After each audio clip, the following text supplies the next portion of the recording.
DeepSeek just did it again. The Chinese AI lab that shocked the world with their R1 model earlier this year just dropped another research paper, and this one might be even more important than the model itself, because this isn't about making AI bigger or throwing more money at the problem. This is about making AI fundamentally more efficient, more stable, and more powerful, using a completely different architectural approach that OpenAI, Google, and Anthropic apparently missed. The paper is called Manifold Constrained Hyperconnections, and before your eyes glaze over from the technical jargon, stick with me, because by the end of this video, you're going to understand exactly why this matters, why big tech should be nervous, and what's probably coming next from DeepSeek. And trust me, if their track record holds, whatever model they release using this research is going to shake up the AI industry all over again. Let's break it down. The highway analogy. Teaching, accessible, building understanding. All right, so to understand what DeepSeek just figured out, we need to understand how AI models actually work at a basic level. And the best way to explain this is with a highway analogy. Right now, most AI models work like a single-lane highway.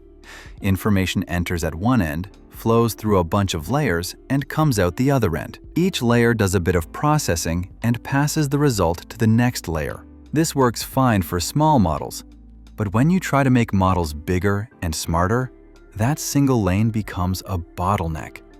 Too much information trying to flow through one narrow path. So years ago, researchers invented something called residual connections. Think of these as off-ramps and on-ramps on the highway. They create shortcuts that let information bypass some layers and merge back in later. This helped a lot, and it's been the standard approach for over a decade. But here's the thing. It's still fundamentally a single-lane highway with some shortcuts. And as models get more complex and need to handle harder reasoning tasks, that limitation becomes a problem. Recently, researchers had an idea. What if we turned this single-lane highway into a massive, multi-lane superhighway? Instead of one stream of information flowing through, we have multiple streams all flowing in parallel. Way more capacity, way more information moving at once. This is called hyperconnections, and on paper, it looks amazing. More lanes, more information, more intelligence. Except there's a massive problem. When you actually try to build this multi-lane superhighway, it becomes chaotic.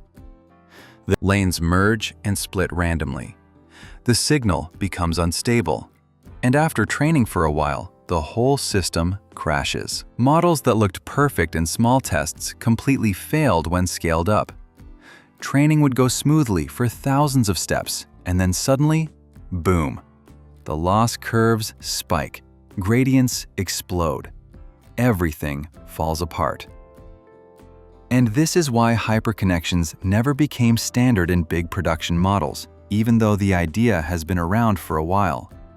The potential was there, but nobody could make it stable at scale until DeepSeek figured it out.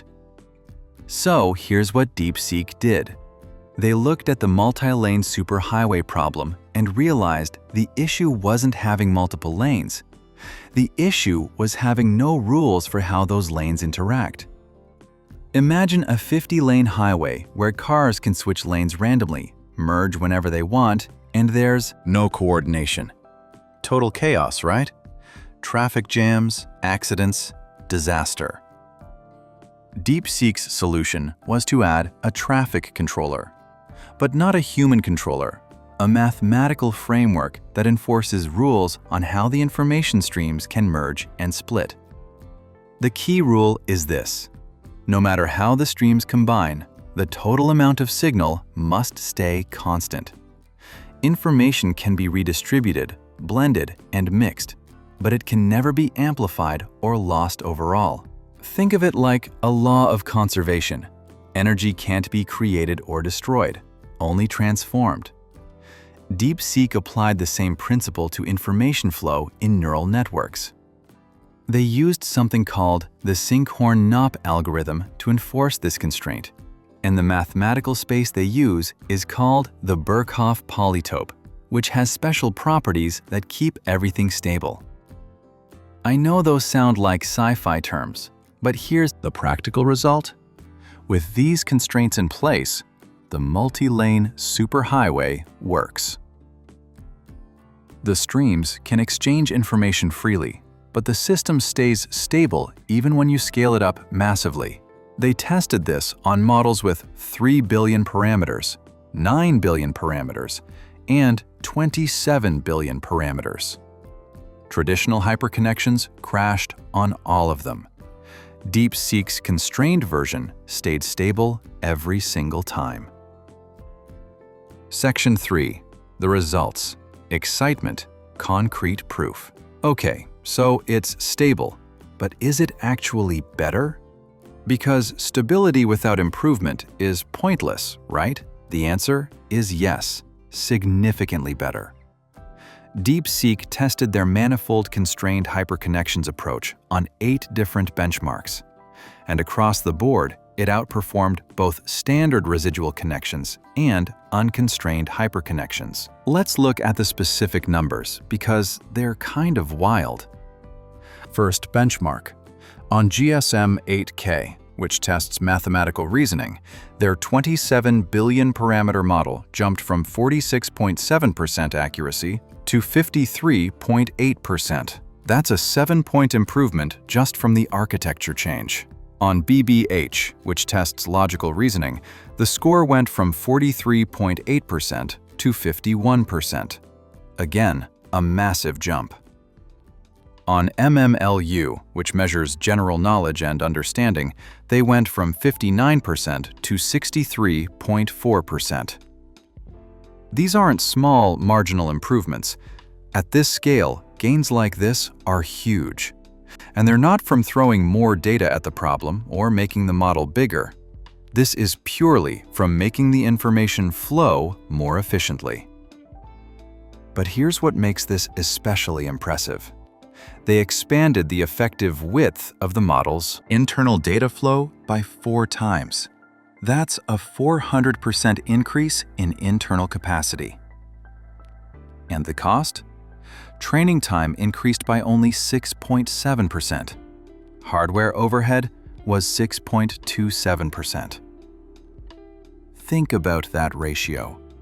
4 times more capacity for less than 7% more cost.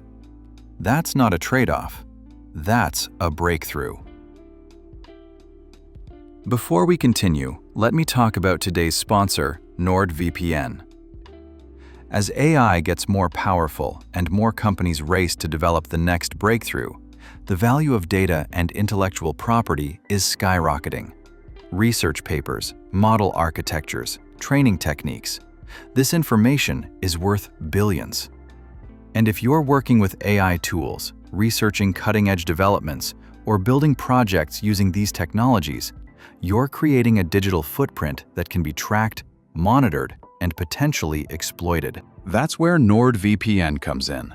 It encrypts your entire internet connection and routes it through secure servers, making it virtually impossible for anyone to see what you're doing online. Your ISP can't log your activity. Advertisers can't track your research. And if you're accessing sensitive information or proprietary tools, you have a layer of protection. Here's another reason this matters. A lot of AI research and tools are region-locked. DeepSeek's papers and models, cutting-edge Chinese AI platforms, research repositories. Some of this content isn't accessible everywhere. With NordVPN, you can connect through servers in different countries and access research that might be blocked in your region. Right now, if you click the link in the description, you get NordVPN for 58% off. That's only $5 a month. That's less than any AI subscription out there, and protecting your data should be your first priority. I've been using NordVPN for over a year, and it runs seamlessly in the background, securing everything from research to communication. Whether I'm diving into technical papers like this DeepSeek research, or testing new AI tools, I know my activity is private. Check out that link. 58% off, $5 a month. Best investment you'll make. All right, back to why DeepSeek just embarrassed big tech. So, DeepSeek figured out how to make hyperconnections work. Why does this matter beyond just being a cool technical achievement? Because it changes the scaling game entirely. Right now, the way big tech makes AI models smarter is pretty straightforward. Make them bigger, feed them more data, use more compute. It works, but it's expensive, massively expensive. Training GPT-4 reportedly cost over $100 million. Training the next generation of models will cost way more. And there are physical limits to how far this approach can scale. DeepSeek's approach offers a different path. Instead of just making models bigger, you make them fundamentally more efficient. You change how information flows internally so the model can do more with less. This is like the difference between building a bigger engine and redesigning the engine to be more efficient. Both get you more power, but one is way more sustainable long-term. And here's the kicker. This research is published openly. DeepSeek isn't keeping it secret. Anyone can read the paper, understand the approach, and implement it themselves. That means every AI lab in the world now has access to this technique. And you can bet that researchers at OpenAI, Google, Anthropic, and Meta are reading this paper very carefully right now. Section 5. The pattern. Pattern recognition, prediction. This isn't the first time DeepSeek has done this. Let's look at the pattern. Last year, they published research on mixture of experts architectures and novel training techniques. A few months later, they released DeepSeek R1, a model that matched or exceeded GPT-4's performance on many benchmarks while being way more efficient. That model shocked the industry. It proved that you don't need unlimited resources to build frontier AI models. Smart architecture and clever training can compete with brute force and massive budgets. Now they've published another architectural breakthrough, and if the pattern holds, we're probably going to see a new DeepSeek model in the next few months that uses this MHC approach. And if it performs the way their benchmarks suggest, it's going to be another wake-up call for big tech. Section 6. What big tech got wrong? Innovator's dilemma. Here's what's fascinating about this whole situation. DeepSeek isn't some massive, well-funded lab backed by $1 trillion company. They're a relatively small team that came out of a Chinese quantitative trading firm. They don't have access to the same resources as OpenAI or Google. They can't just throw unlimited compute at problems. So they have to be smarter. They have to innovate at the architectural level. The constraint is the advantage. And that constraint is actually forcing them to solve problems that big tech has been ignoring. OpenAI, Google, and Anthropic have been so focused on scaling their existing architectures that they haven't questioned whether those architectures are optimal. They've been adding more layers, more parameters, more data.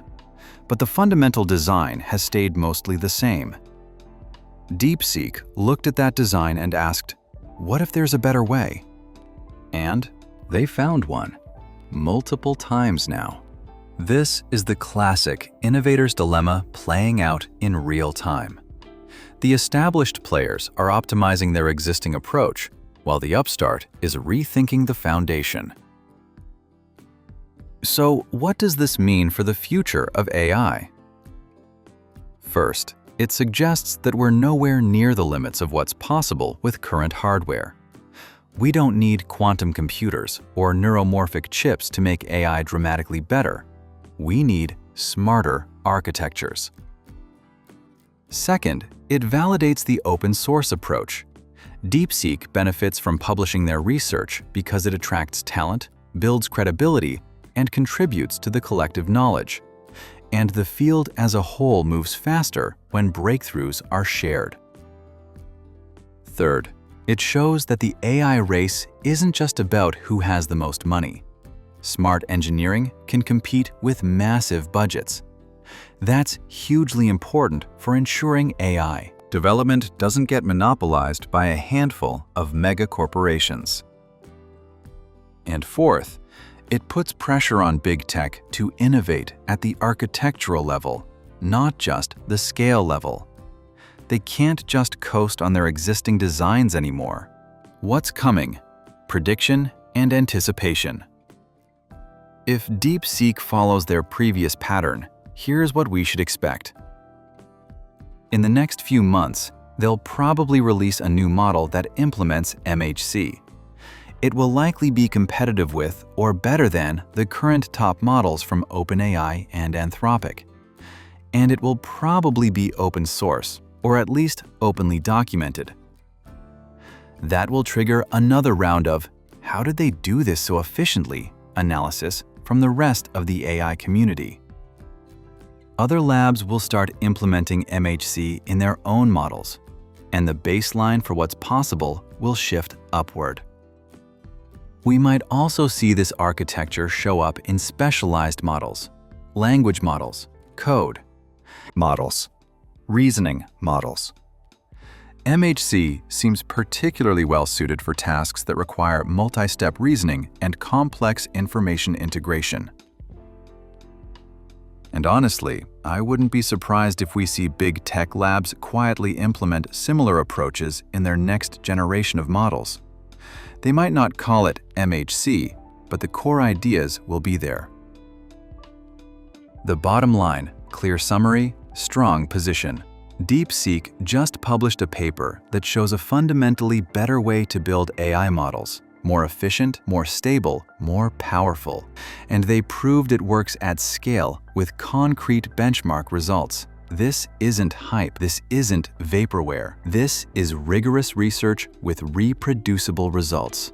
And it's another example of how the AI landscape is shifting. The assumption that only big tech with massive budgets can push the frontier forward is being proven wrong repeatedly. Smart architecture, clever engineering, and innovative thinking can compete with brute force and unlimited resources. And that's exactly what DeepSeek keeps demonstrating. So pay attention to this lab, because based on their track record, whatever they release next is going to be significant. And if you're building with AI, learning about AI, or just following the space, understanding approaches like MHC is going to be important, because this is probably the future of how models get built. If you're technical and want to understand this deeply, read the paper. It's published openly, and while it's dense, the core concepts are explained clearly. If you're building AI applications, start thinking about efficiency, not just raw capability. Models built with smarter architectures will be faster, cheaper, and more practical to deploy. And if you're just following the AI space, recognize that the next breakthrough might not come from where you expect. It might come from a lab most people haven't heard of, using approaches that challenge conventional wisdom. That's what makes this field exciting and unsettling, because the pace of innovation is accelerating and the players shaping the future aren't always the obvious ones. Drop a comment and let me know what you think. Are you excited about MHC? Do you think DeepSeek's approach will become standard? What do you think big tech's response will be? And if you want to stay on top of developments like this, hit subscribe. I'm breaking down the latest AI research and news every week, translating the technical stuff into practical insights you can actually use. Thanks for watching, and I'll see you in the next one.